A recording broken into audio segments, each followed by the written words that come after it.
Speculations ఎంత దారుణం అంటే ఒక్కోసారి మనం తెలిసి తెలియకుండా చెప్పే ఒక్క మాట అవతల వాళ్ళ ప్రాణాలకు ముప్పు తీసుకురావచ్చు. ఎగ్జాంపుల్ డాక్టర్ అనన్య కర్ణాటక హంపి నదిలో ఎప్పుడైతే గల్లంతైందో కర్ణాటకలో ఫస్ట్ న్యూస్ వచ్చింది. అక్కడ ఛానల్లో తను గల్లంతైన విషయం మాత్రమే వాళ్ళు రాశారు. వెంటనే హుటాహుటిన వాళ్ళ కుటుంబ సభ్యులు ఫ్రెండ్స్ ఎవరైతే ఉన్నారో అందరూ కూడా రెస్క్యూ ఆపరేషన్ స్టార్ట్ చేసి అక్కడ ఒక హోప్ తో వెయిట్ చేస్తున్నారు. బికాస్ తనకి ఈతొచ్చు.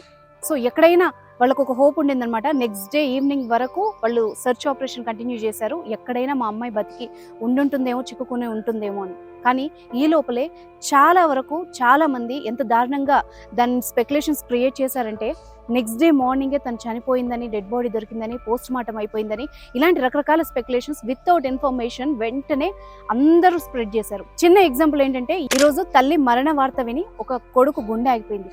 ఈ మధ్య కాలంలో మనం చూస్తున్నాం చాలా మందిలో హార్ట్ అటాక్ సమస్యలు చూస్తున్నాం. చిన్న పెద్ద తేడా లేకుండా అందరికీ హార్ట్ అటాక్స్ వస్తున్నాయి. సో ఈ విషయంలో నేను ఎందుకు పర్టికులర్ గా స్పెక్యులేషన్స్ గురించి మాట్లాడుతున్నానంటే చాలా సందర్భాల్లో రెస్క్యూ ఆపరేషన్స్ మనం చూసాం. బోర్బావిలో పడ్డ పిల్లల్ని కూడా రోజుల తరబడి రెస్క్యూ ఆపరేషన్ చేసి వాళ్ళని బతికించిన ఘటనలు కూడా ఉన్నాయి. సో మనిషిని బతికించేది ఏంటంటే ఆ చిన్న హోపే కదా. మన వాళ్ళే ఆ ప్లేస్ లో ఉంటే మనం ఎలా ఫీల్ అవుతాం? ఆ కుటుంబ సభ్యులకు ఏదో ఒక చిన్న ఆశ ఉంటుంది కదా. ఒక అనన్య విషయమే కాదు, ఎవరి విషయంలో అయినా కూడా ఒక స్పెక్యులేషన్, మనం ఒక ఊహాజనితమైన వార్తను క్రియేట్ చేసే ముందు కొంచెం దాని పూర్వాపరాలు ఏం జరిగింది, అసలు నిజమేంటి, నిజాలు తెలుసుకుని మనం షేర్ చేసినట్టయితే ఇన్ఫర్మేషన్ ఇచ్చిన వాళ్ళం అవుతాం. కానీ అనవసరంగా తెలిసి తెలియని మాటలు మనం క్రియేట్ చేసి గనక దాన్ని స్ప్రెడ్ చేస్తే అనవసరంగా అది వేరే వాళ్ళ ప్రాణాలకు కూడా ముప్పు తీసుకురావచ్చు. సో ఈ వీడియో సందర్భంగా నేనేం తెలియజేయాలనుకుంటున్నా అంటే మనం ఏదైనా వార్త షేర్ చేసే ముందు ఈ మధ్య అందరూ వాట్సాప్ లో కూడా గ్రూప్స్ ఫాలో అవుతున్నారు.